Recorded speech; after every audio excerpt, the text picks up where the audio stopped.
छब्बीसवें number की गाथा 25वें number की गाथा में कल हमने बहुत संक्षिप्त में आपको बताया था कि चटाई बनाने का यहाँ उदाहरण दिया है। जो चटाई है वो तो कर्म है और उस चटाई को बनाने वाला कर्ता कहलाता है। इस प्रकार से कर्ता और कर्म में संबंध होता है। बिना कर्ता के कर्म नहीं हो सकता और बिना कर्म के कर्ता नहीं हो सकता है। इसलिए कर्ता और कर्म का संबंध होते हुए भी दोनों भिन्न भिन्न हैं, है कि नहीं। चटाई अचेतन है और बनाने वाला चेतन है। दोनों में अंतर हुआ कि नहीं, कि दोनों एक ही हो गए? नहीं, भिन्न भिन्न दो पदार्थ होते हैं। परंतु जब यह संसारी प्राणी आत्मा का ध्यान करता है तो उस समय ये न कर्ता को ध्यान रखता है, न कर्म को, न करण को, कोई ध्यान नहीं रहता। ध्याता कौन है, ध्येय कौन है, किसके विषय में ध्यान कर रहे हैं, कोई भी विकल्प नहीं रहता है। बस मात्र अपनी आत्मा का ही चिंतन करता है। कौन कर रहा है, किस विषय में कर रहा है, कोई मतलब नहीं। उसको तो सिर्फ एक ही आत्मा दिखती है। जैसे आप टीवी देखने बैठते हैं तो बताओ, टीवी देखते समय कोई अच्छी पिक्चर आ रही है, कोई अच्छा नाटक आ रहा है, तो घर में क्या हो रहा है? कोई होश हवास नहीं। मोड़ा मोड़ी क्या कर रहे हैं? कोई भोजन करना है कि नहीं करना है, मंदिर जाना है कि नहीं जाना, इतने मस्त हो जाते हैं कि कोई भी विकल्प है।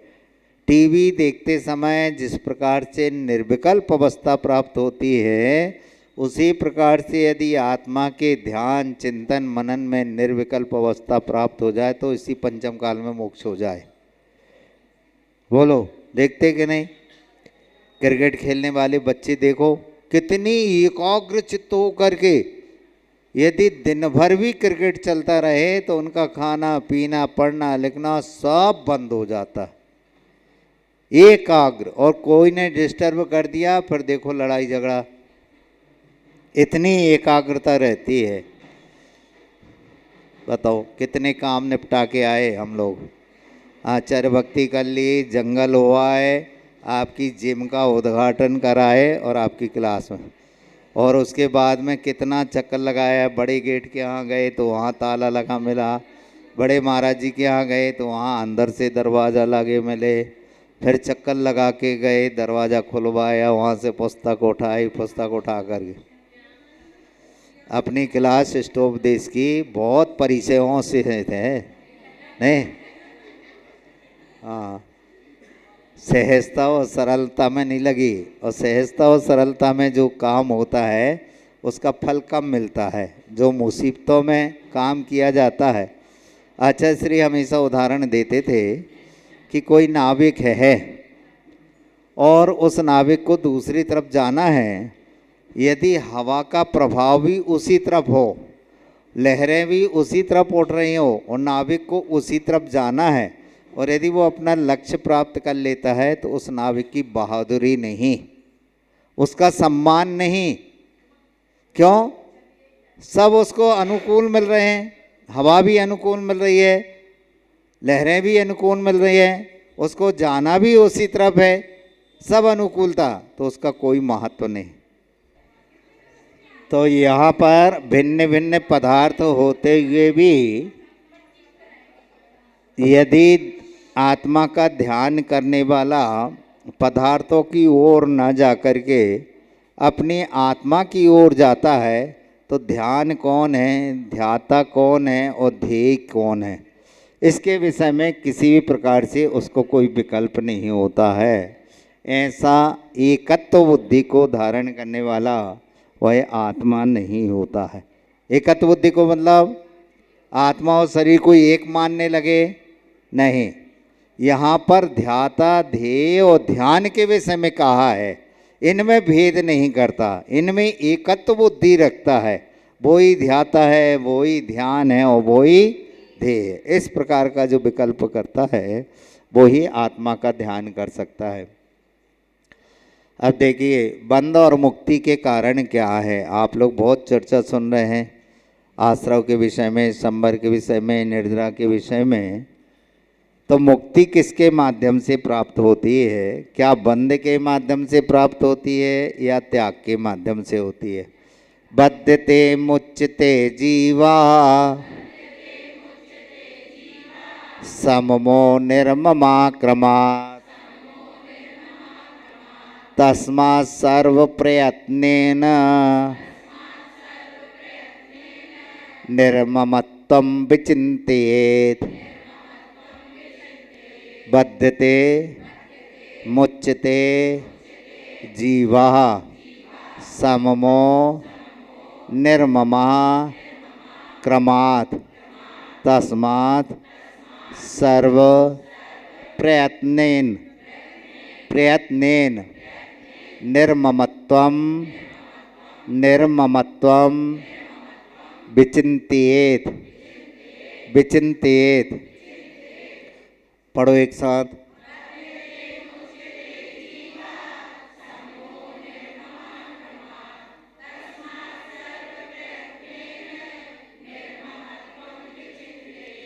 हाँ, अब इसमें जोड़ी बनाना है।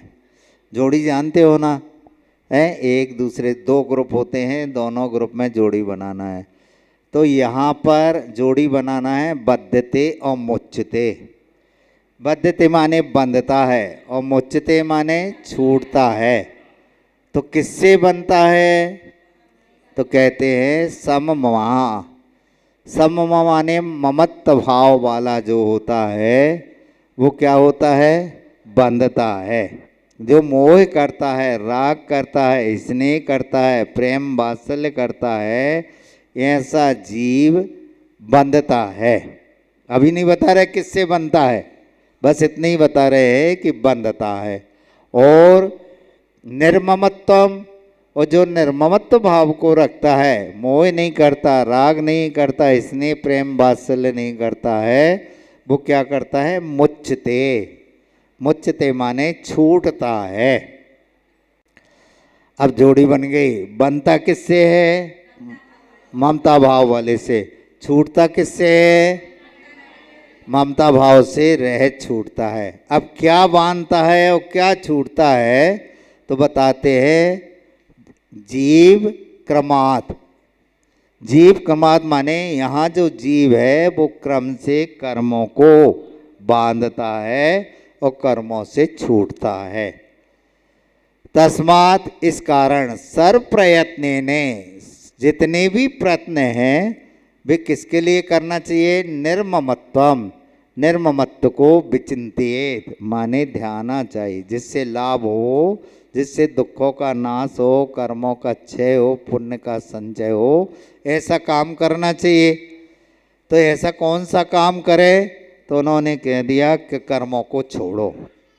बस कर्मों को छोड़ोगे तो आप क्या होगा? निर्ममत होगे। निर्ममत होंगे तो संसार के दुखों से, परेशानियों से दूर होकर के और सिद्ध अवस्था को प्राप्त करोगे, अनंत सुख को प्राप्त करोगे।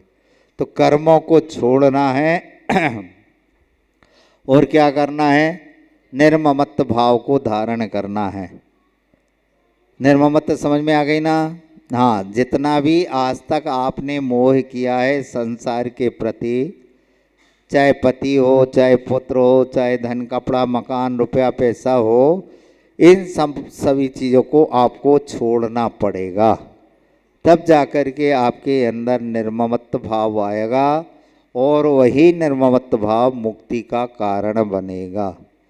जैसे आप शिखर जी गए, ठंडे के समय पर गए और ठंड अच्छी कड़ाके की पड़ रही है, आपने क्या कर लिया, पैरों में मोजा पहन लिए, हाथों में हाथ पोंछ पहन लिया, कानों में गलूबंद बांध लिया और शरीर के ऊपर पहले तो शर्ट पहनी, शर्ट के ऊपर फिर स्वेटर पहनी, स्वेटर के ऊपर फिर शाल ओढ़ लिया और ज़्यादा सी हुई कंबल ओढ़ लिया, नहीं कंबल नहीं ओढ़, नहीं ओढ़ते।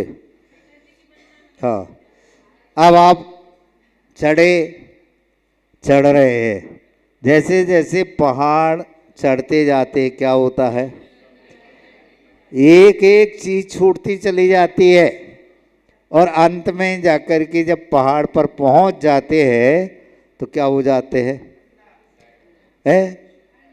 अंडरवियर पे हो जाते हैं, नहीं हो जाते। अब वो तो थोड़ी लोक लाज बस पहनना पड़ता है, नहीं तो वो भी उतार दे, दिगंबर अवस्था को धारण कर, इतना भारीपन हो जाता है। परिग्रह के माध्यम से भारी होते हैं और परिग्रह का त्याग करने से हल्के हो जाते हैं। ये आप हमेशा ध्यान रखना। यदि कोई मटकी है और उसके ऊपर मिट्टी लगी हुई है और उसको पानी में छोड़ दो, क्या होगा, डूब जाएगी। और थोड़ी देर बाद जैसे ही पानी का संपर्क हुआ और मिट्टी गल गई तो मटकी क्या हो जाएगी, ऊपर आ जाएगी। मिट्टी के कारण वह डूब गई थी, मिट्टी अलग होने से वो ऊपर आ जाती। उसी प्रकार से कर्मों के कारण हम संसार में डूब रहे हैं, संसार में भटक रहे, बंध रहे, और जैसे ही कर्म छूटते हैं हमारा डूबना बंद हो जाता है और बंद होना बंद हो जाता है। फिर हम निर्ममत भाव होकर के और मुक्ति को प्राप्त कर सकते हैं। तो सम ममाह माने जो ममता भाव वाला है वो क्या होता है, बंधता है, बंधते बनता है। किससे बनता है, कर्मों से। क्रमात् कहा ना, क्रमात् माने कर्मों से। कौन बनता है, जीव बनता है। यह जीव कर्मों से ममता भाव के कारण बंधता है और मुच्यते छूटता है। किसके कारण, निर्ममत्व होकर के। जब सभी चीज़ों से निर्ममत्व होंगे, इसलिए अब हमें क्या करना है, जितने भी हमें पुरुषार्थ करना है, मेहनत करना है, परिश्रम करना है, वो ममता भाव के लिए करना है कि निर्ममत्व भाव के लिए। इसलिए उन्होंने कह दिया सर्व प्रयत्न ने, जितनी भी प्रयत्न है, जितना भी पुरुषार्थ है, जितनी भी मेहनत है, वो किसके लिए करना है, निर्ममत्वम, निर्ममत्व भाव के लिए करना है। उसी का ध्यान करना है, उसी का सब कुछ करना है। हमारे आचार्य महाराज कहते हैं आप लोगों को क्या प्राप्त करना है, मोक्ष जाना है। तो कोई पूछे यदि तुम भोजन करने भी जा रहे हो तो कहाँ जा रहे हो, मोक्ष जा रहे हो। लघु संज्ञा करने जा रहे हो, कहाँ जा रहे हो, मोक्ष जा रहे हो। कहाँ जा रहे हो, भोजन करने के लिए, दुकान के लिए जा रहे हो, कहाँ जा रहे हो, मोक्ष जा रहे हो। जब इस प्रकार की रटना आप लगाओगे, उद्देश्य और लक्ष्य एक रखोगे, तब जाकर के हम उस लक्ष्य को प्राप्त कर सकते हैं। प्रश्न आ रहे हैं यहाँ पर, जिज्ञासा समाधान में, महाराज जी मन नहीं लगता है, ना पूजन में मन लगता है, ना माला में मन लगता है, ना विधान में मन लगता है, ना स्वाध्याय में मन लगता है। अब जो व्यक्ति 24 घंटे घर गृहस्थी के कामों में उलझा हुआ है और उनसे कहो कि तुम 5 मिनट के लिए माला फेर लो, स्वाध्याय कर लो, हो सकता है? तो 24 घंटे की बातें याद आएंगी कि 5 मिनट के भगवान याद आएंगे? जिसका बहुमत ज़्यादा होता है वो ही याद आएगा। अब 23.5 घंटे तो आपने संसार के कार्यों में व्यतीत किए और आधा घंटा मंदिर में आ गए। अब आधा घंटा में आप कहो कि हमारा मन लग जाए स्वाध्याय पूजन माला, नहीं लग सकता है। तो फिर क्या करें, वो आधा घंटा छोड़ दें क्या? नहीं, करत करत अभ्यास के जड़ मति हो। धीरे धीरे अभ्यास करो, ट्राई अगेन। एक बार सफलता नहीं मिलती, दूसरी बार नहीं मिलती, तीसरी बार। एक दिन आप जरूर क्या होंगे, सफलता को प्राप्त होंगे। एको हम निर्ममा शुद्धो ज्ञानी योगींद्र गोचरः बाह्या संयोगजा भावा मत्ता सर्वेपि सर्वथा एको हम निर्ममः शुद्धो ज्ञानी योगींद्र गोचरः वाह्या हा में यहाँ मिला है वाह्या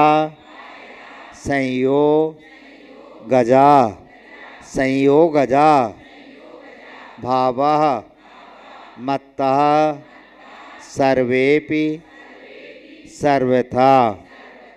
पढ़ो एक साथ।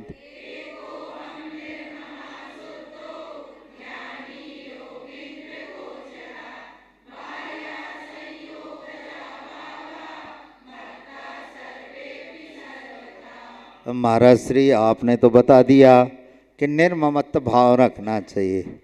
अब निर्ममत्व भाव यदि हमने रख लिया तो उस समय हम क्या विचार करें? चलो सब छोड़ दिया हमने, लेकिन मन है हमारे साथ में, तो मन तो कुछ ना कुछ उछल कूद करेगा, इधर उधर दौड़ लगाएगा। तो क्या करें उसके लिए? इस मन को बंदर की उपमा दी गई है। सब लोग कहते हैं कि हमारा मन बंदर जैसा चंचल है, और हम उल्टा कहते हैं। हम ये कहते हैं कि बंदर जैसा मन एकाग्र किसी का नहीं होता। बिल्कुल विपरीतता आ गई, आई कि नहीं? आप लोग कहते हैं हमारा मन बंदर जैसा चंचल है, और हम कह रहे हैं कि बंदर जैसा एकाग्र मन किसी का नहीं होता है। कैसे बताओ? उछल कूद करता है वो बंदर, यहाँ से वहाँ, वहाँ से यहाँ, लेकिन आप देखना जब वो उछल कूद करता है और एक डगाल से दूसरी डगाल, एक मकान से दूसरी मकान की ओर पहुँचता है, इतना एकाग्र मन हो जाता है, इतना एकाग्र मन कि आज तक उसके हाथ से कभी डगाल नहीं छूटती है। और कहावत है, आषाढ़ का चूका किसान और डाल का छूड़ा बंदर, और एग्जाम का चूका विद्यार्थी कभी सफल नहीं होता है। क्या सुना? हाँ, इसलिए क्लास लग रही है, एग्जाम सबको देना है। वैसे तो आज ही से 104 डिग्री बुखार आ जाए, परीक्षा का नाम सुनते ही साथ सबको बुखार आ जाता। मालूम क्या है? अभी एग्जाम नहीं हुआ, कुछ नहीं हुआ, अभी हमारे पास में पूरे 24 घंटे हैं, फिर भी 24 घंटे पहले नाम सुनते ही साथ पार आमे बड़ी की मात्रा री, छा में आ की मात्रा छा, बस परीक्षा कहा नहीं और टेम्परेचर बढ़ जाता है। इसलिए तो हम लोग पहले से नहीं बताते नहीं तो पहले ही से बीमार हो जाओ। तो यहाँ बता रहे हैं कि जो निर्ममत्व होना चाहता है वो क्या करे? पहली शर्त है अहम एका। क्या? मैं एक हूं, ये सोचो। जब आप ध्यान में बैठते हैं, हाथ पर हाथ और पैर पर पैर रखकर बैठता है और आंखों को अर्धनिमीलित करते हैं, उस समय आप सोचें कि मैं एक हूँ। ना मेरी पत्नी है, ना मेरे बच्चे हैं, ना मेरा धन है, ना मकान है, कपड़ा, कुछ भी नहीं, मैं अकेला हूँ। और क्या सोचे? निर्ममा शुद्धा। मैं कैसा हूँ? निर्ममा हूँ, ममत्व से रहत हूँ, मोह से रहता हूँ, राग से रहत हूँ। और कैसा हूँ मैं? ज्ञानी। मैं ज्ञानी हूँ, मैं जानकार हूँ, मैं समझदार हूँ, मैं पढ़ा लिखा हूँ। योगींद्र गोचरः। योगींद्र गोचरा माने योगियों के द्वारा जानने योग्य है। यदि मेरे विषय में कोई जान सकता है तो पड़ोसी नहीं जानेगा, या तो मैं स्वयं जानूंगा, या जो योगींद्र हैं, योगियों के इंद्र है। कौन है? गणधर परमेष्ठी, सर्वज्ञ देव को योगींद्र कहा गया है। योगी कौन कहलाने? मुनि महाराज, उपाध्याय और आचार्य, इनके जो प्रमुख कहे जाते हैं वो अनंत और सिद्ध कहे जाते हैं। ऐसे योगींद्रों के द्वारा जानने योग्य हैं। सर्वे अपि सभी संयोगजा भावा, संयोग से जो उत्पन्न वाले पदार्थ हैं, मत्ता माने मुझसे, सर्वता बाह्या, जितने भी पदार्थ हैं सब भिन्न हैं। संयोग से जितने भी पदार्थ प्राप्त हो रहे हैं वो सब कैसे हैं, हमसे भिन्न हैं।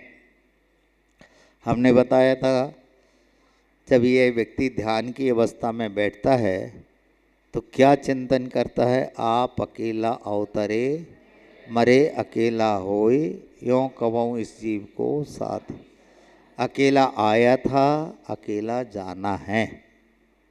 कभी किसी को साथ में लेकर के नहीं आया।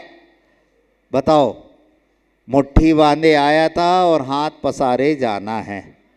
मुट्ठी बांध करके आया था मतलब धन लेकर के आया था। मुट्ठी में जब ही तो मुट्ठी बांधे और जब खोली तो कुछ नहीं मिला।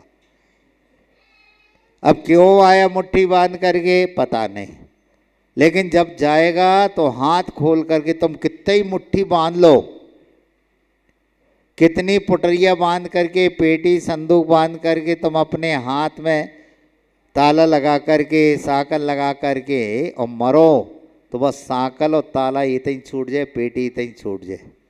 और जितना भी शरीर पर धन कपड़ा मकान है वो भी जैसे जैसे चिता पर आप लकड़ी बिछाते जाते, हमें तो नहीं मालूम, कभी मौका नहीं पड़ा हमें, क्योंकि घर में बहुत भाई थे तो वो चले जाते थे, कभी मरघट जाने का मौका नहीं पड़ा।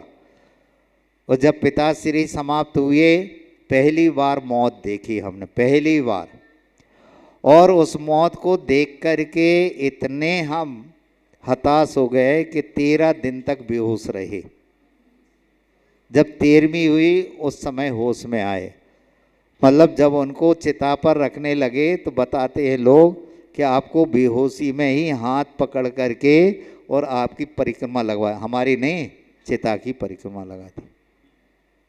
तो बताते हैं कि जब चिता पर वह अर्थी रखी जाती है, उस अर्थी को ढकने के लिए धीरे धीरे करके एक एक चीज़ उसके शरीर की निकाल दी जाती है, एक एक चीज़, चाहे वो वस्त्र संबंधी हो चाहे आभूषण। यदि आभूषण नहीं निकलते हैं तो शरीर के अंगों को काट दिया जाता है, लेकिन आभूषण निकाल दिए जाते। मतलब कुछ भी नहीं, धागा मात्र भी परिग्रह धारण करके नहीं मरता है। तुम भले ही कितनी लद जाओ, लेकिन वो सब उतार दिया जाएगा। तो जैसे आए थे वैसे ही जाना है, और हम लोग भी जैसे आए थे वैसे जाना है और वैसे ही रहना है जीवन पर्यंत। नंगे आए थे, नंगे रहने हैं और नंगे ही जाना है। ये प्रकृति कहलाती है। तो यहाँ यही बता रहे हैं पूज्यपाद स्वामी कि आप लाख कोशिश कर लें, भले ही आप कहो कि 2 के बिना आते नहीं और 4 के बिना जाते नहीं। 2 के बिना आते नहीं ना, माता पिता का संयोग मिला तो आपका आगमन हो गया। यदि माता पिता नहीं जुड़ते तो क्या आप आ पाते? नहीं आ पाते। तो माता पिता के उससे ही आप आए, और जब जाओगे तो 4 उठाने वाले चाहिए, उनके बिना जा नहीं सकते। ये तो हो गई व्यवहार में, लेकिन निश्चय में आप अकेले आए थे और अकेले ही जाना है, लाख कोशिश कर लेना। तो यहाँ पर अहम एका जब कभी भी ध्यान करो, बहुत वेरी वेरी इम्पॉर्टेंट है जी ध्यान के लिए ये श्लोक, इसकी माला फेरा करो है। अब कर्म बांध के लाए होते तो मुट्ठी ही क्यों बांधी? हाँ, तो कुछ ना कुछ रहस्य तो है। अब उसको पूछना पड़ेगा कि क्या रहस्य है, क्योंकि कर्म तो दिखाई देते नहीं हैं। तो कहने को है मुट्ठी बांध करके आया, मतलब कुछ ना कुछ लेकर के आया है। तो धन कपड़ा मकान लेकर के तो नहीं आया, कर्म लेकर के आया। और यदि हमने संलेखना धारण कर ली, व्रत नियम संयम आदि धारण कर लिए, तो हाथ पसारे जाएगा, मतलब वो कर्म छोड़ करके जाएगा, सब कुछ छोड़ करके। और एक क्षण में वो सिद्धत्व अवस्था की प्राप्ति कर लेगा। तो यहाँ पर मैं एक हूँ, हमेशा ध्यान रखो, कोई चिंता नहीं। महाराज यदि हम करने लगे तो घर से बाहर निकाल देंगे, 3 अक्षर बोल देंगे, ता, ला में आ की मात्रा ला और का, तलाक तलाक तलाक। जाओ तुम्हें जो कुछ करना है। यदि तुम्हें घर में रहना है तो सब कुछ देखना पड़ेगा। इसलिए हमने कह दिया ये सब बातें किसकी है, निश्चय ने की हैं। जब आप ध्यान की अवस्था में बैठोगे तब ये सब बातें सोचना है। लेकिन यदि आप व्यवहारिकता में जी रहे हैं तो इनको एक तरफ रखना होगा, नहीं तो महाभारत छिड़ जाएगा, रात दिन कलह होने लगेगी यदि इस गाथा को आप करोगे। अब पतिदेव ने कहा जी काम कर दो, हमें कोई मतलब नहीं, हम तो अकेले आए थे, अकेले जाने। बच्चों ने कही कोई काम के नहीं, मुझे तुम लोगों से कोई मतलब नहीं, कोई मोह नहीं, कोई कुछ नहीं। फिर बताओ शांति रहेगी? हैं नहीं। तो व्यवहारिकता में ये सब पालन करना होगा। निश्चय में जब बैठो तो इन सबको छोड़ना होगा। ये निश्चय की बात हो रही है, अध्यात्म ग्रंथ है। ये जब आत्मा का ध्यान करते हैं उस समय ये सब बातें सोचना है। मैं एक हूँ, निर्ममा शुद्धा, ममत्व से रहित हूँ, शुद्ध हूँ, ज्ञानी हूँ और योगींद्र गोचरा, योगियों के द्वारा जानने योग्य है सभी। क्योंकि संयोग अजाभावा, संयोग से उत्पन्न होने वाले पदार्थ मत्ता माने मुझसे सर्वथा बाह्य भिन्न हैं। जितने भी संयोग से उत्पन्न होने वाले पदार्थ हैं वे मुझसे भिन्न हैं। संयोग किसका? आत्मा और शरीर का संयोग होता है। देखो लड़का और लड़की अलग अलग है तो क्या संतान उत्पन्न होगी? बोलो, नहीं होगी। और लड़का लड़की का संबंध हुआ और संतान उत्पन्न हो गई। उसी प्रकार से शरीर अलग रहा और आत्मा अलग रहा तो क्या कर्मों का संबंध होगा? नहीं होगा। कब होगा संबंध? जब शरीर और आत्मा एक हो जाएंगे, जुड़ जाएंगे, प्रेम वात्सल्य करने लगेंगे, उसी समय आपका कर्मों का बंद होना प्रारंभ हो जाएगा। जब तक दोनों अलग अलग हैं, अब आप कहो महाराज अनाहारक अवस्था होती है, एक शरीर को छोड़ करके दूसरे शरीर को धारण करते हैं तो ना शरीर आत्मा के साथ रहती है और ना आत्मा शरीर के साथ रहता है। फिर उस समय क्या कर्म बंद होते हैं कि नहीं होते हैं? बताओ। अरे हमने कहा शरीर और आत्मा एक हो जाते हैं तब जाकर के कर्मों का बंद होता है। अब तो आत्मा अलग हो गई, शरीर अलग हो गया, फिर कर्मों का बंद कैसे हो रहा है? बहुत बढ़िया, बहुत बढ़िया। क्योंकि अभी पूर्ण शरीर रहित नहीं हुआ है अभी क्योंकि 5 शरीर होते हैं। कौन कौन से शरीर होते हैं? आहारक, पहला है औदारिक, दूसरा बैक्रियक, तीसरा आहारक, चौथा तेजस और 5वां कारमाण। और इनमें से 5 शरीर एक साथ नहीं होते हैं, अधिक से अधिक 4 शरीर एक साथ होते हैं। लेकिन बिना शरीर के कोई भी जीव नहीं रहता है। एक क्षण के भी लिए बिना शरीर के नहीं रहेगा। अब आप कह रहे हैं कैसी समझ में नहीं आ रही बात? यहाँ तो कह रहे हैं शरीर छूट गया, आत्मा निकल गई, और आप कह रहे हैं कि एक क्षण के लिए शरीर के बिना नहीं रहता है। तो जो 2 शरीर बताए तेजस और कारमान, अनादि संबंधे चा, कोई भी परिस्थिति हो, सिद्ध अवस्था को छोड़ करके संसार में जितनी भी स्थिति है उन सब में इनका संबंध तो अनादिकाल से है और अनादिकाल तक रहेगा जब तक सिद्ध अवस्था की प्राप्ति नहीं होगी।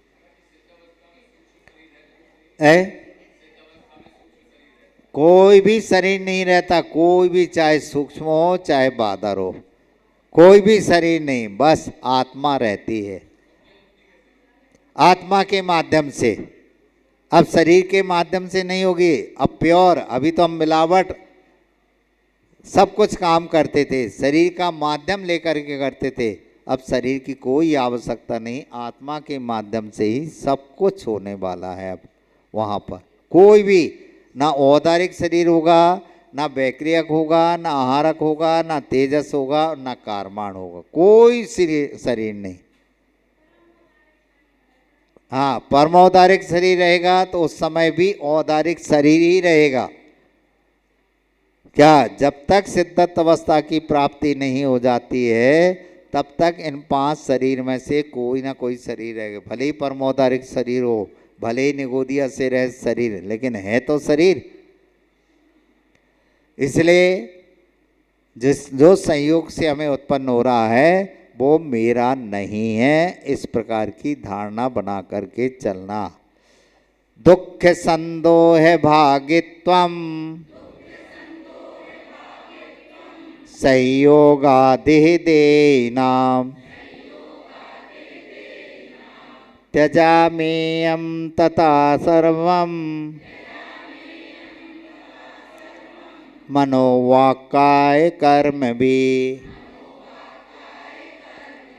दुख, देखो दुख नहीं पढ़ना, हाँ जोर दे करके पढ़ो, कष्ट होना चाहिए दुख बोलते समय। दुख संदोह भागित्वम संयोगा संयोगा देही नाम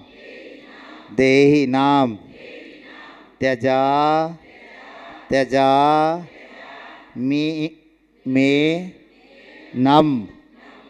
नम त्यजा मे नम तथा सर्वम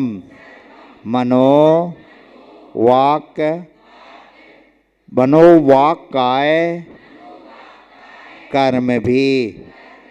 पढ़ो।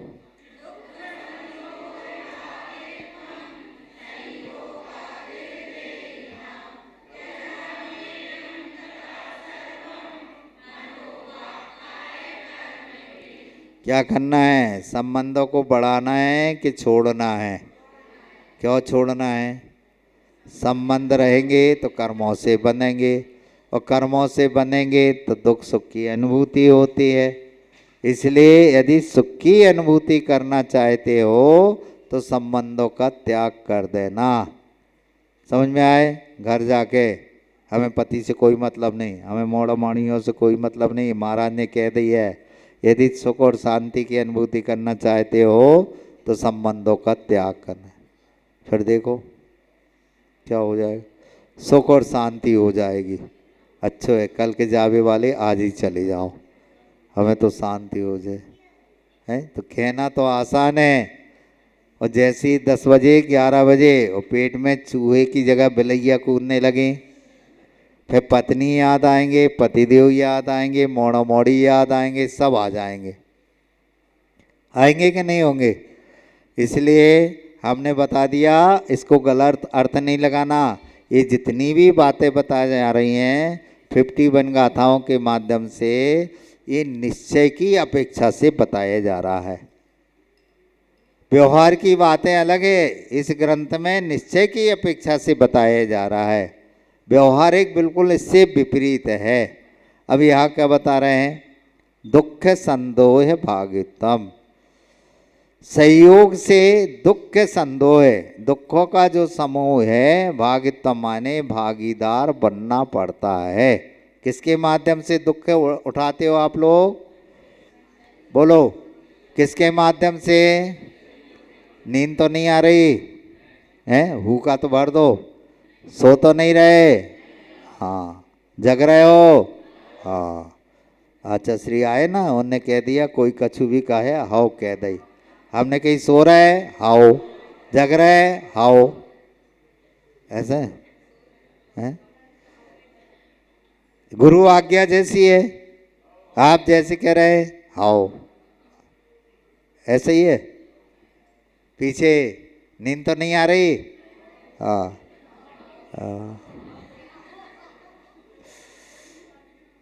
तो जितने भी दुख होते हैं वे सब दुख संयोग से ही होते हैं, संबंध से ही होते हैं, जुड़ने से ही होते हैं। कहाँ पर? ये माने इस संसार में। किसको होते हैं? देही नाम। देही नाम माने जीवों को। इस संसार में जीवों को संयोग से ही दुख होते हैं।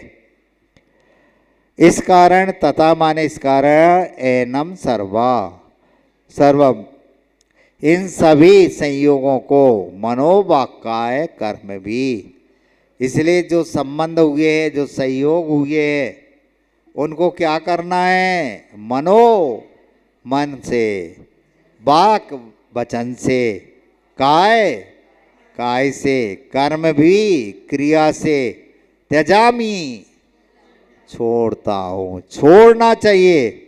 मन में हो सो वचनो चरिए, वचन हो सो तन सो करिए। देवसास गुरु की पूजन में पढ़ते हैं ना? नहीं पढ़ते? 10 लक्षण पर में पढ़। कितनी होशियार। फिर हमें काय बिठाल दो होते क्लास लग। जब सब पढ़े लिखे हैं, समझदार है, फिर हमें काय बिठाल दो 1 घंटा इतनी गर्मी में परेशान कर रहे हैं।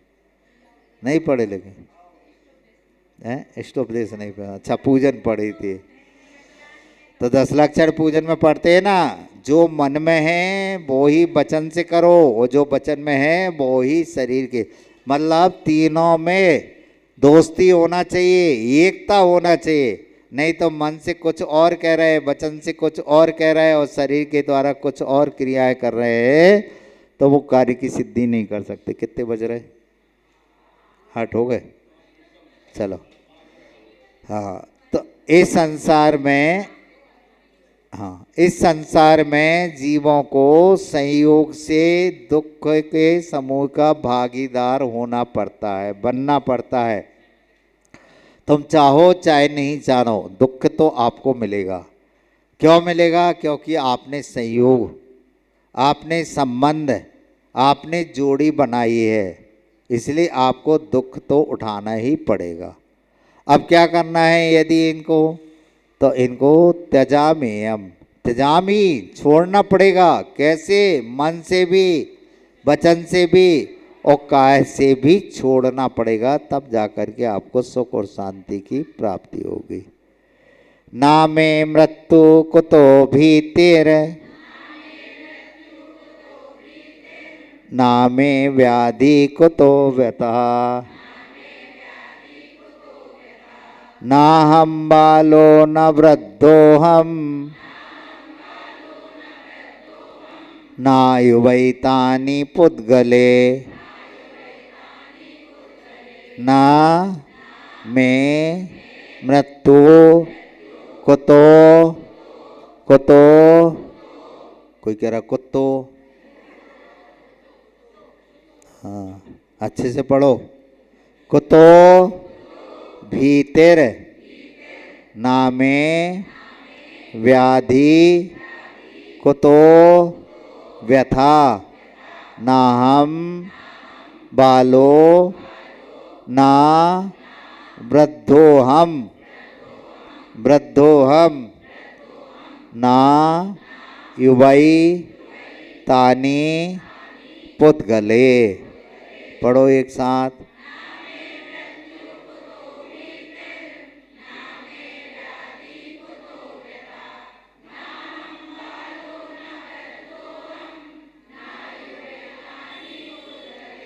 हाँ, जितने भी संसार में आत्मा को छोड़ करके पुद्गल है, वे सब पुद्गल मेरे नहीं हैं। उनमें जो परिणति हो रही है वो मेरी नहीं हो रही है। उनसे जो संबंध हो रहा है वो मेरे संबंध नहीं है। तो कैसे? नामे मृत्यु, क्या? मैं माने मेरी, मृत्यु ना, मेरी मृत्यु नहीं होती है। सुन रहे हो? सब अजरमर हो करके आए हो, कोई मरने वाला नहीं है, इसलिए घबराओ नहीं। खूब खाओ पियो मौज करो बस। क्योंकि पूजपाठ स्वामी कह रहे हैं कि मेरी मृत्यु नहीं, इसलिए जल्दी नहीं करो। अब पूरा वाक्य तो हो जाने दो, नहीं तो सब प्रसन्न हो गए। अच्छे है, अब हमें नाती पोता संती फंती खंती सबके ब्याह करके मौज मस्ती करना। कुतः भीति, यदि मृत्यु नहीं है तो फिर डर किसका? क्योंकि सबसे बड़ा सप्त भयों में 7 प्रकार के भय होते हैं। ये लोक भय, परलोक भय, वेदना भय, आकस्मिक भय, मरण का भय। ऐसे 7 प्रकार के भयों में यदि सबसे बड़ा भय कोई है तो मरण का है, मृत्यु का भय है। सबसे बच सकता है लेकिन मृत्यु के भय से नहीं बच सकता है। तो जब आपने सोच ही ली है कि मेरी मृत्यु नहीं है तो अब डर किस बात का? अब मरना ही नहीं है, हमें तो अजर अमर वो करके आए हैं, अब डरियो नहीं। नामेक व्याधि कुतो भीता व्यथा, मुझे कोई भी व्याधि नहीं है, कोई भी रोग नहीं है, कोई भी शोक और दुख तकलीफ नहीं है। तो फिर कुता व्यथा, क्यों दुखी हो रहे हो, क्यों परेशान हो रहे हो? अहम, मैं, बालाना, मैं बालक नहीं हूँ, वृद्धाना, मैं बूढ़ा नहीं हूँ, युवाना, मैं जवान नहीं हूँ। फिर का है? कच्छू नहीं है, हैं? फिर काय को बैठे थे? ना बालक हो, ना जवान हो, ना बूढ़े हो, ना मृत्यु हो रही है और ना कोई रोग शोक आदि व्याधि हो रहे हैं। एतानी, ये सब बातें पुद्गले, ये पुद्गल शरीर के विषय में कहा जा रहा है, आत्मा के विषय में नहीं। जितनी भी परिणति हमने ऊपर गिनाई है, मरने जीने की परिणति हो, खाने पीने की हो, वृद्धावस्था हो, जवान है, ये सब पुद्गल की पर्याय है, आत्मा की नहीं। आत्मा कैसी है? हमेशा अजर अमर रहने वाली है। आत्मा में कोई रोग शोक आदि व्याधि नहीं है। आत्मा न कभी बालक अवस्था में आती है, न जवान अवस्था में और न वृद्धावस्था में। आत्मा जैसी है वैसी ही है। यदि आप जवान हुए तो शरीर के माध्यम से, आप वृद्ध हुए तो शरीर के माध्यम से, आप बालक हैं तो शरीर के माध्यम से है।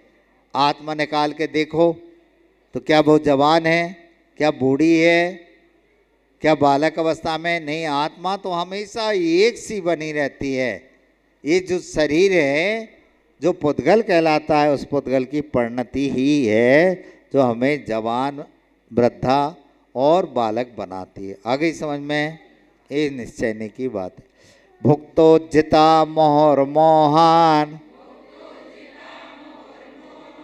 मया सर्वेपि पुद्गला, उच्च छिस टेस बिवे, उच्छिष्टेस बिवे तेस बद्ध मम विज्ञस्य का स्पृहा। भुक्तोज्झिता, भुक्तोज्झिता मोहर मोहान मया सर्वेपि पुद्गलाः उच्छिष्टेव, उच्छिष्टेव बिवे तेस बद्धे, उच्छिष्टेस, उच्छिष्टेस बिवे तेस बद्धे मम विज्ञस्य का स्पृहा, का स्पृहा। भुक्तोज्जिता मोहर्मोहान मया सर्वेपि पुद्गला, उच्छिष्टेस विवितेस बद्धे मम विज्ञस्य का स्पृहा। पढ़ो।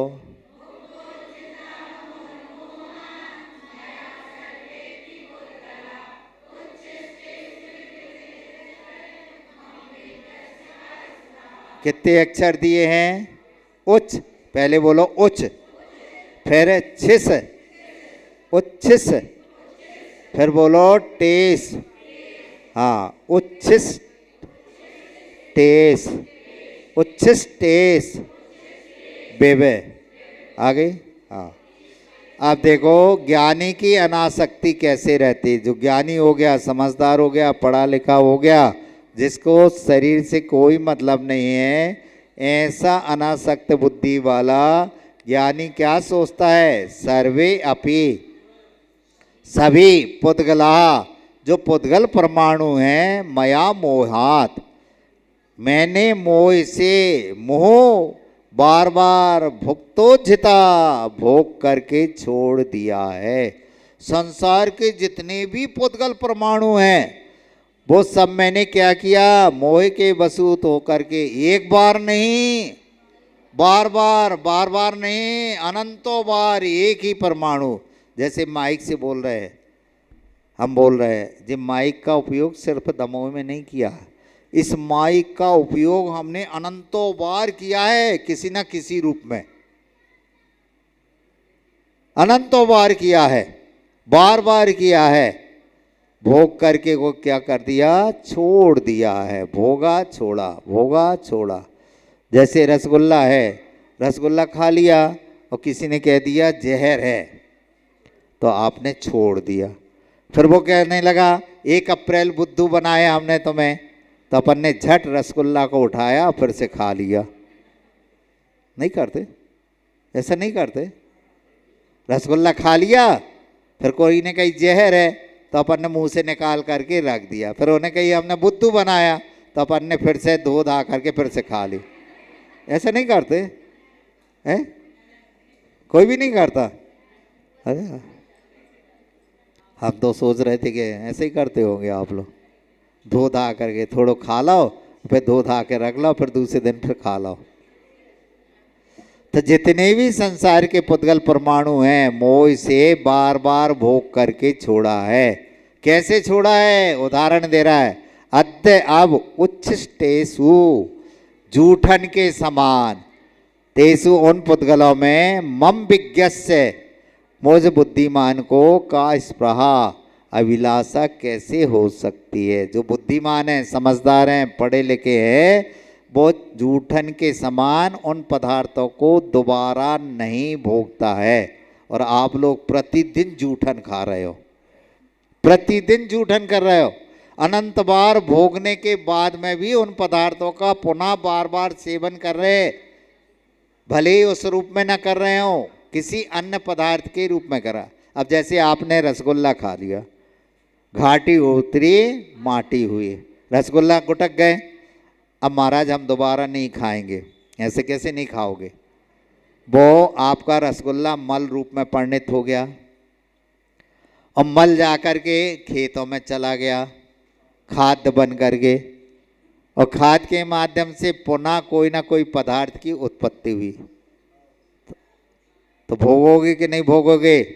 उस रसगुल्ला को भले ही रसगुल्ला के रूप में नहीं खा रहे हैं, लेकिन दूसरे रूप में तो खा रहे हो, हैं। जे गुटखा बनता है, कौन सा गुटखा, हमने तो खाया नहीं है, राजश्री गुटखा। पहले क्या करते थे, राजश्री गुटखा में मुल्तानी मिट्टी मिलाई जाती। यहीं की बात है, आचार्य श्री ने, हम लोग जब बिहार करके 24 मंडल विधान में आ रहे थे, तो 20 सड़क पर बिठा करके हम लोगों को बताए, एक बहुत अच्छी सुंदर बात बता रहे। तो हमने कहा आचार्य श्री खूब अच्छी बात बता रहे हैं। तो आचार्य श्री ने कहा बैठो, तुम्हारों को मालूम है राजश्री गुटखा होता है, कैसे बनता है। हमारों ने कहीं ना खाया है और ना जाना है, तो हम बता दे रहे हैं। अब आचार्य श्री भी किसी ने बता दिया होगा, तो आज तक का चैनल है, उसमें बताया है 2011 की बात है कि उसमें मुल्तानी मिट्टी मिलाई जाती थी। अब मुल्तानी मिट्टी मिलना बंद हो गई, या उसमें कंकड़ पत्थर आने लगे, तो गुटखा किस किस आने लगा। फिर क्या किया, अब क्या करें, इसमें मुल्तानी मिट्टी की जगह क्या, तो जो बड़े बड़े टैंक होते थे, कौन से, पानी के नहीं, सेप्टिक टैंक, चाहे वे हॉस्पिटल के हों चाहे कहीं के हों, उन टैंकों को खाली किया गया और उसको खेतों में जाकर के सुखाया गया। सत्य बात बता रहे हैं, देख लेना 2011 का आज तक का चैनल में। और उनको खेतों में सुखाया गया, फिर सुखा करके मिक्सर में पीसा गया, और मिक्सर में पीस करके उस गुटके में मिलाया गया। क्या? फिर वहाँ नीचे एक लाइन लिखी थी, यदि मनुष्य को मल ही खाना है तो अपने सेप्टिक टैंक को खाली करो, छत पे सुखाओ, मिक्सर में पीसो। दूसरों का क्यों? ये उसमें लिखा था। बताओ। अब जी सब अपने अपने श्रीमान जी को बता दियो कि महाराज जी ने आज गुटखा बनाने की विधि बताई है, बहुत सुंदर। अभी भी 1 पाउच लाते थे, फिर 50 पाउच ला करके रख देना। और गुटखा शब्द ही कह रहे हैं, गाँव में छुटाऊ की मात्रा हम नहीं कह रहे, देखो जी। और टा माने और खा माने, बस। जावाणी के ज्ञान ते सूझे लोका लोक, सो वाणी मस्तक नमोस, कायो सर करे।